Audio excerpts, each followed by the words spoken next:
φτώχεια, αλλά γλυκά χρόνια και καλά. Με ένα κουτάλι τσούπας να κάνουμε με μια πίτα λαχανό από τα μάνα μου και το χορό που έκαμε με γύρω-γύρω, ας πούμε, να βγει εκείνη πίτα. Τι να σε πω, νόμιζες πήρε με τα κράτα να μας τα φέρω να πάμε. Ποια να σε πω, πες κι άλλα να σε πω.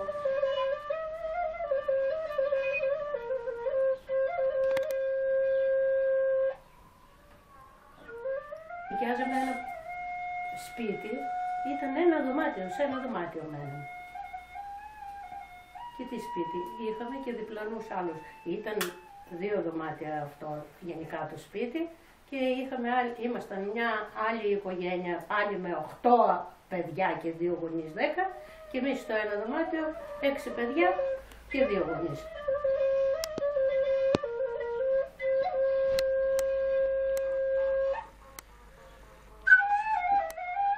Πήγα ένα χρόνο σχολείο, το άλλο χρόνο με σταμάτησα γιατί 7 αδέρφια είχα πίσω, εγώ έμανε πρώτη. Και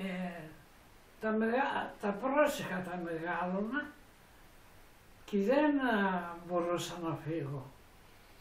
Και με έλεγαν, τώρα αυτή δεν χρειάζεται το σχολείο. Και δεν πήγαινα στο σχολείο γιατί ήμουν κορίτσι και δεν με χρειάζονταν. Δεν είναι όπως τώρα πάνε συνέχεια.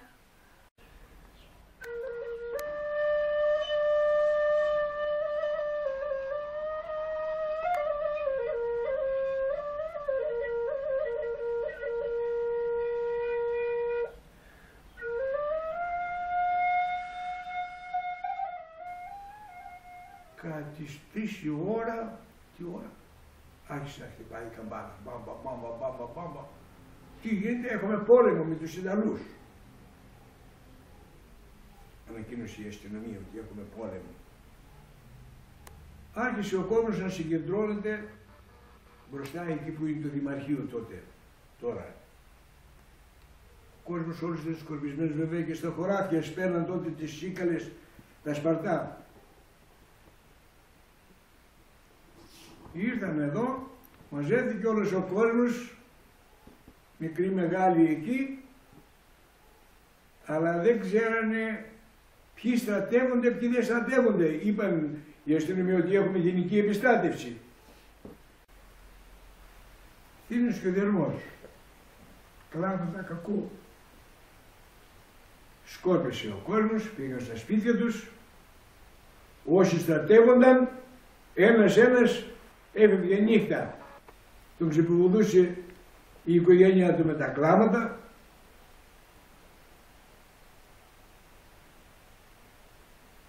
Ήταν μια καλή ημέρα, μια ηλιοφάνεια είχε εκείνη την ημέρα. Το βράδυ όμως άρχισε να βρέχει.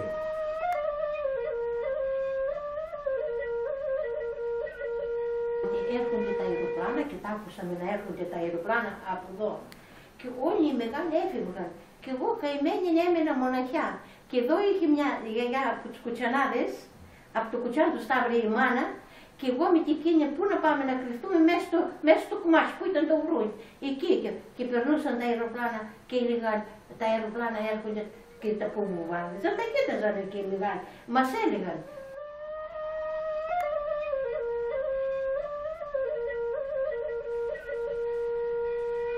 Υπήρχε φόβο είχαμε, όλο φοβισμένοι ήμασταν.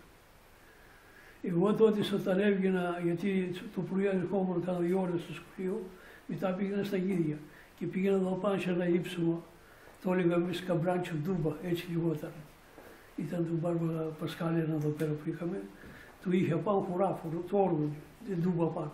Και έβγαινα πάνω με τα γίδια εγώ, αλλά μεταξύ έπαιρνα σε σαμνές, έτσι τα έλεγαμε τα σουσάμια πώς πήραμε τότε, και τα σουσάμια τα έδινα με δηματάκια, τα άφηναμε στη γρόνο και τα τεινάζαμε να πάρουμε το σουσάμι. Αυτά τα δηματάκια έπαιρνα εγώ 4-5 στον τρουβά, τα έδινα από δίπλα και πήγαινα πάνω στην Τούμπα. Και πρόσεχα πάντα, αλλά ήμασταν εδώ μέσα οργανωμένοι αητόπουλα εμείς στην κατοχή. Και όταν έβλεπαμε ότι ερχόταν ο δρόμος, γιατί τότε δεν ήταν άσφαλτος, όταν ξεκινούσαν το Λαγκαδά να έρθουν να μάψουν γερμανικά, όταν έφταναν ανάληψη εδώ που είναι τώρα τα διόδια, Όταν έφτανε εκεί πέρα τα αμάξια, φαινόταν οι σκόνες. Ντομάνι, έτσι έλεγαμε εμείς. Ντομάνι ο δρόμος. Λοιπόν, εγώ άναβα, είχα αναπτήρα, όχι αναπτήρα, ατσάλια τα έλεγαμε εμείς. Ατσάλι με πέτρα που χτυπούσα και πετούσε στην θύρα, είχα φυτίλι με βαβάκι, σε ένα καλαμάκι μέσα. Άναβε εκείνο και το φυσούσα και άναβα και στο σαμιά. Άναβα τη μία, έπαιρνα, μόλις άναβε εκείνη καλά, έβαζα το άλλο να ανάψει και την πετούσα ψηλά εκείνη. Να δουν τους Σκουλάρ, Προφήτης, αυτά τα χωριά που ήταν απέναντι, ότι κάποιος κίνδυνος υπάρχει.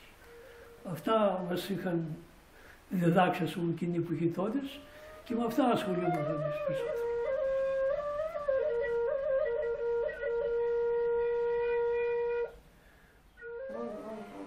Θα θυμάμαι Παναγούδα μου να έρχονται κύματα τα αεροπλάνα. Τι φοβάμαι.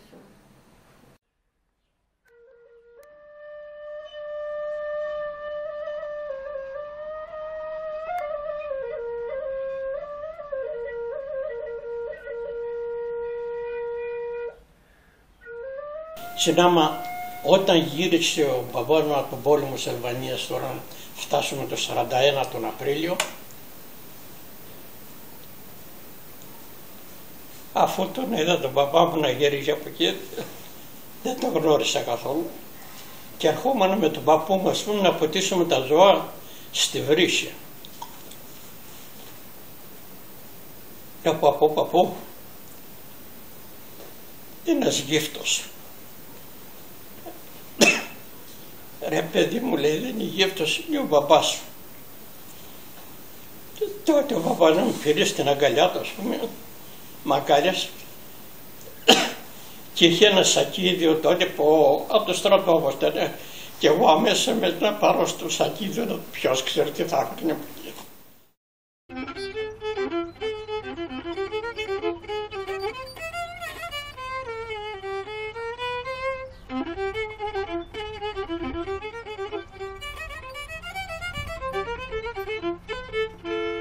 Ωραία είναι η νύφη μας, ωραία τα πρικιά της.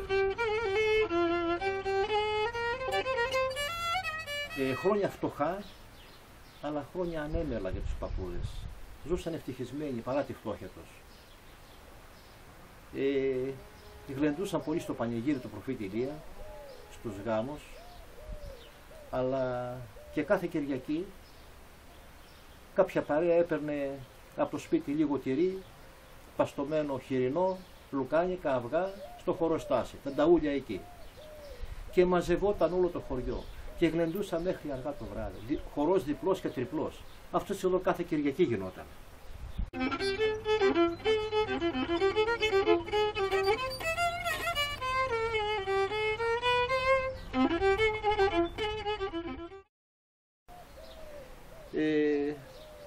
Κάποτε θα παντρευόταν ο Θανάσης και θα έπαιρνε γυναίκα την όμορφη Δημητρούλα, αλλά υπήρχε ένα πρόβλημα. Ο γαμπρός δεν ήξερε να χορεύει. Πώς θα έβγαινε στο χωροστάσι, τι θα έλεγε ο κόσμος. Τον πήρε λοιπόν η νύφη στο σπίτι με τις αδερφές να τον μάθουν χορό, στο Χαγιάτι. Αυτές τραγουδούσαν και τον είχαν τελευταίο να μαθαίνει τα βήματα, μετά τον βάλαν στη μέση και αφού σημείωσε σημαντική πρόοδο τον βάλαν και μπροστά να μάθει τα γυρίσματα της φιγούρες και η μικρή κουνιάδα του λέει πήδα και λίγο ρε, ψηλός ο γαμπρός, χαμηλοτάβανο το ταβάνι, το Χαγιάτι, πήδηξε και άστσαλα, το κεφάλι στην αγκριδιά, πάρ' τον κάτω τον γαμπρό, τον πήρα τα αίματα, αυτές να τσιρίζουν, πάει ο γαμπρός, έτρεξε η γειτονιά, το φαρμακείο, καπνός και πιπέρι. Μέχρι το γάμο η πληγή πρέπει να έγινε και ο γαμπρός χόρεψε πάνω στο χωροστάσι.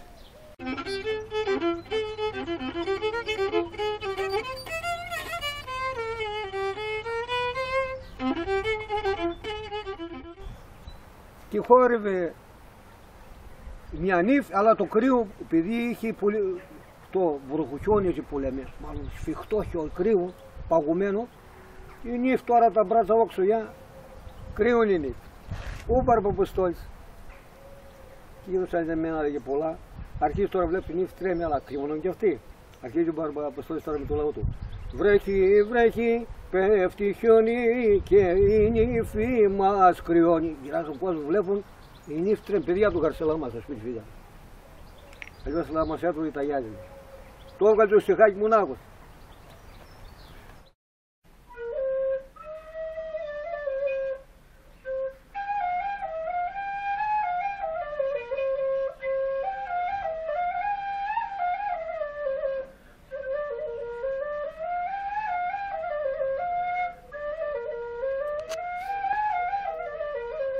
Καθόμασταν από τη μία τη μεριά δύο κουπέλες και από την άλλη άλλες δύο. Και είχαμε καρέδες, μαντήλες και εντυτές και σύμφωνα με το τραγούδι που λέγαμε χτυπούσαμε το πόδι, τραγουδούσαμε και κάναμε. Μετά το άλλο το πόδι και σηκώναμε. Λέγαμε εμείς λίγα λόγια, μετά συνέχιζε άλλη ομάδα. Πάλι εμείς, πάλι άλλη ομάδα. Η ομάδα ώσπου να τελειώσει το τραγούδι. Αυτό γινόταν.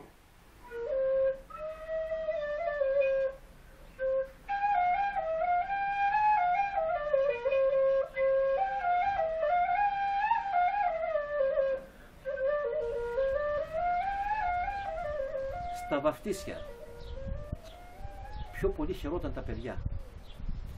Μαζευόταν όλα τα παιδιά στην εκκλησία και μόλις άκουγαν το όνομα έτρεχαν στο σπίτι να αναγγείλουν στη μάνα το όνομα του παιδιού. Δεν το ήξερε ποιος. Όποιο όνομα ήθελε έβαζε ο νονός. Δυο παιδιά σκέφτηκαν πονηρά. Ήταν ο Γιωργάκης. Ο Γιωργάκης παρέμεινε μέχρι τα τελευταία γεράματά του. Έτσι ήταν γνωστός Γιωργάκης. Με το Θανάση.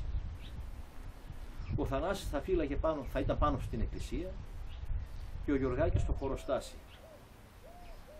Μόλις ακούσει το όνομα θα το αναγγείλει ο άλλος από πάνω, θα τρέξει ο Γιωργάκης πρώτος, θα κερδίσει και χρόνο και απόσταση και θα πάρουν το φιλοδόρημα το καλό. Η τελετή όμως αργούσε και ο Γιωργάκης ανήσυχος πηγαινεχόταν στο χωροστάσι, τι γίνεται και κάποτε βλέπει το συνέτερό του πάνω στο λόφο και του λέει τι γίνεται ρε. Και του λέει άλλος από πάνω, βάστα. Και χωρίς άλλη κουβέντα ο Γιωργάκης βολίδα στο σπίτι. Φτάνει στο σπίτι της μάνας, πώς το είπαν το παιδί μας, βάστα. Φαρμακώθηκε αυτή, πώς φράκω τέτοιο όνομα. Ευτυχώς ήρθε το παιδομάνι το υπόλοιπο και ανήγγειλε το όνομα, πια Λεωνίδας και έτσι ο Γιωργάκης έχασε το φιλοδόρημα.